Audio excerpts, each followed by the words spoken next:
안녕하세요. 공재영 전도사입니다. 오늘의 주제는 권세 있는 기도입니다. 오늘의 주제는 권세 있는 기도이지만 권세 있는 기도에 대해서 여러분들께 말할 필요가 없으면 좋겠습니다.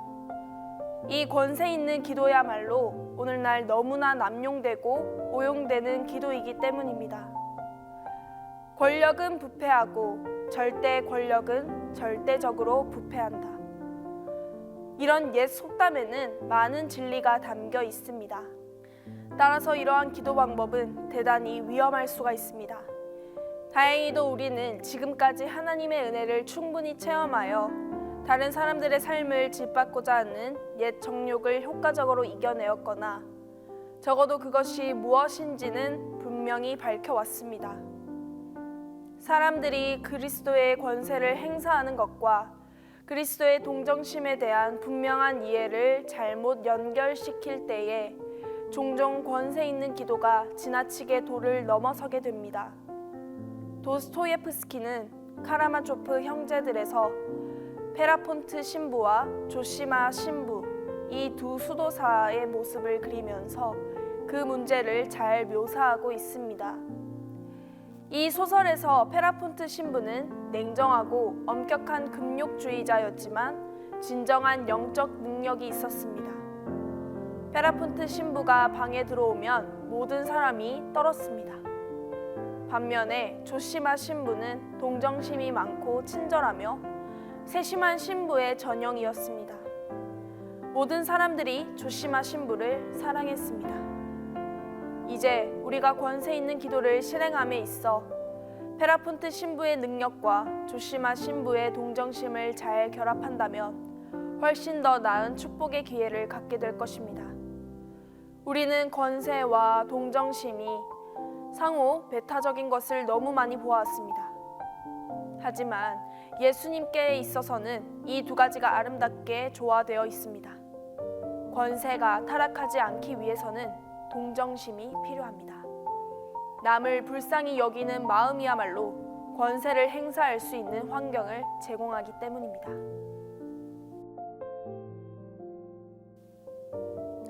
우리는 옳고 유익할 경우 권세 있는 말도 담대히 말할 수 있어야 합니다.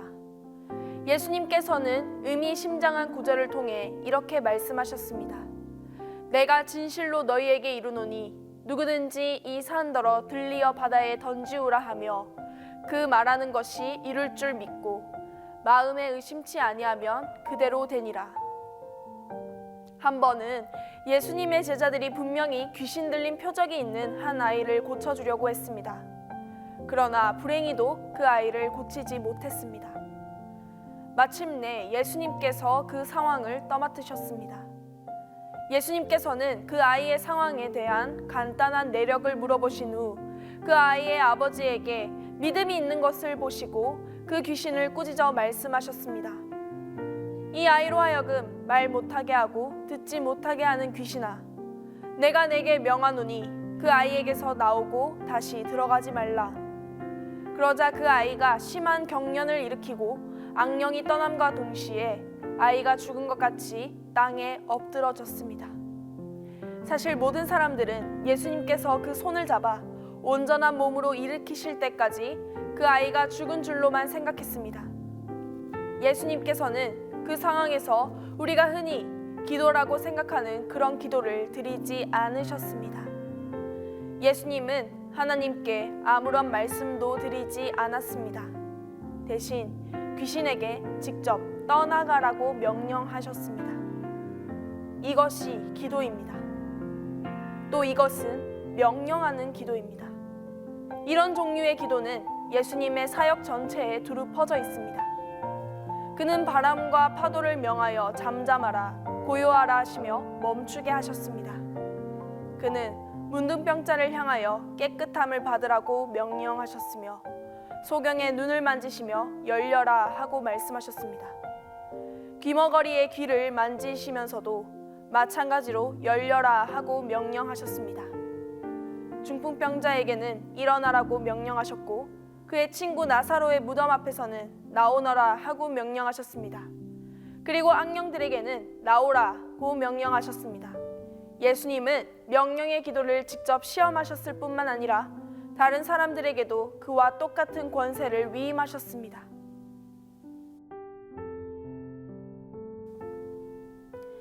일반적으로 기도는 땅에서 하늘로 올라갑니다. 용서를 구하시기도 하고 감사를 드리기도 하며 치유를 구하기도 합니다. 공간적인 개념을 사용한다면 그것은 위로 향하는 기도입니다. 그러나 권세 있는 기도는 그것과 정반대 방향으로 움직입니다. 권세 있는 기도는 특별한 땅의 문제를 해결하기 위해 하늘의 자원을 가져오는 것입니다. 그것은 말하자면 아래로 향하는 기도입니다. 윌리엄 로는 기도는 강력한 도구라고 하면서 인간의 뜻이 하늘에서 이루어지게 하는 도구가 아니라 하나님의 뜻이 땅에서 이루어지게 하는 도구라고 하였습니다. 우 할레스비 박사는 똑같은 사실에 주목하면서 이렇게 말하였습니다. 기도는 하늘의 권능을 땅으로 가져오는 통로입니다. 사실상 우리는 하늘에서부터 땅으로 기도하는 것입니다. 사도 바울은 이렇게 말합니다. 하나님께서 예수님을 죽은 자들 가운데서 다시 살리신 후 하늘에서 자기의 오른편에 앉히사 모든 정사와 권세와 능력과 주관하는 자와 이 세상뿐 아니라 오는 세상에 일컫는 모든 이름 위에 뛰어나게 하시고 또 만물을 그 발 아래 복종하게 하셨습니다. 그가 말하고자 했던 요점은 간단합니다. 예수님께서는 그의 승천과 하늘에서의 통치를 통해서 모든 영적 능력과 물질적 권세를 다스릴 수 있게 되었다는 것입니다. 우리가 권세 있는 기도를 드리는 것은 바로 이러한 하늘의 권세 있는 지위에서 비롯됩니다.